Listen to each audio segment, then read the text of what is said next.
നമസ്കാരം. ഇന്ത്യൻ വ്യോമസേനയുടെ ചരിത്രത്തിൽ സുവർണ അക്ഷരങ്ങളാൽ എഴുതപ്പെടാൻ പോകുന്ന ഒരു വാർത്തയാണ് ഇപ്പോൾ പുറത്തുവരുന്നത്.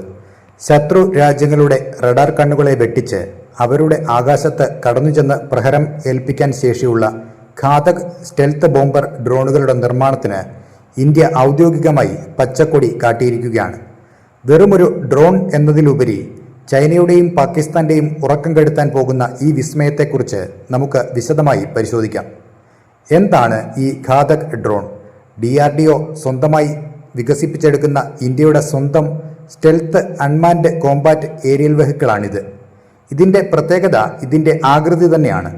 സാധാരണ വിമാനങ്ങളിൽ നിന്നും വ്യത്യസ്തമായി ഫ്ലൈയിങ് വിങ് ഡിസൈനിലാണ് ഇത് നിർമ്മിച്ചിരിക്കുന്നത്. അമേരിക്കയുടെ B-2 ബോംബറിനെയൊക്കെ ഓർമ്മിപ്പിക്കുന്ന രൂപം.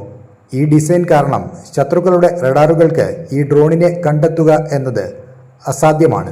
ലോകത്തിലെ ചുരുക്കം ചില രാജ്യങ്ങൾക്ക് മാത്രം കൈവശമുള്ള ഈ സാങ്കേതിക വിദ്യയിൽ ഇന്ത്യയും ഇപ്പോൾ കരുത്ത് തെളിയിച്ചിരിക്കുകയാണ്.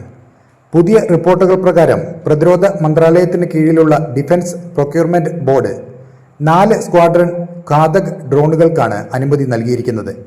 ഏകദേശം 60 ഡ്രോണുകൾ ഇതിന്റെ ഭാഗമായി നിർമ്മിക്കപ്പെടും.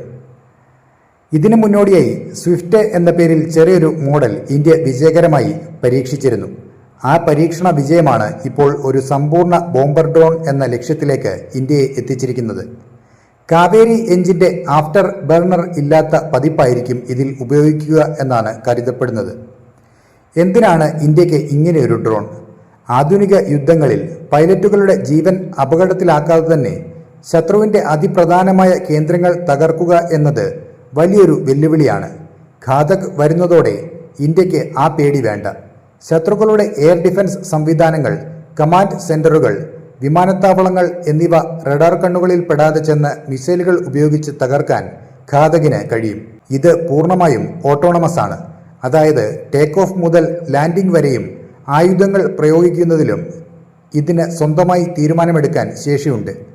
നമ്മുടെ അയൽരാജ്യങ്ങളായ ചൈനയും പാകിസ്ഥാനും ഡ്രോൺ സാങ്കേതിക വിദ്യയിൽ മുന്നേറാൻ ശ്രമിക്കുമ്പോൾ അതിനെ പ്രതിരോധിക്കാനും ഒപ്പം ആക്രമിക്കാനും ഇന്ത്യക്ക് ലഭിക്കുന്ന ഏറ്റവും വലിയ ആയുധമാണിത്. പൂർണ്ണമായും ഇന്ത്യയിൽ തന്നെ നിർമ്മിക്കുന്നതുകൊണ്ട് വിദേശ രാജ്യങ്ങളെ ആശ്രയിക്കേണ്ടി വരുന്നില്ല എന്നതും ആത്മനിർഭർ ഭാരത് എന്ന ലക്ഷ്യത്തിന് വലിയ ഊർജം നൽകുന്നുണ്ട്. ഭാവിയിൽ സുഖോയ് 30 MKI പോലുള്ള യുദ്ധവിമാനങ്ങൾക്കൊപ്പം ഒരു വിങ്മാനായി പ്രവർത്തിക്കാനും ഘാതകിന് കഴിയും. ഇന്ത്യൻ പ്രതിരോധ മേഖലയിൽ വലിയൊരു വിപ്ലവത്തിനാണ് ഘാതക് തുടക്കമിടുന്നത്.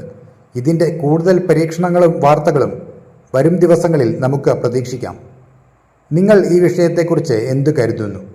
ഘാതക് ഡ്രോണുകൾ ഇന്ത്യൻ വ്യോമസേനയെ ലോകത്തിലെ ഒന്നാമത്തെ ശക്തിയാക്കി മാറ്റുമോ? നിങ്ങളുടെ അഭിപ്രായം താഴെ കമൻറ്റ് ചെയ്യുക. അപ്പോൾ മറ്റൊരു വാർത്തയുമായി വീണ്ടും കാണാം. നന്ദി.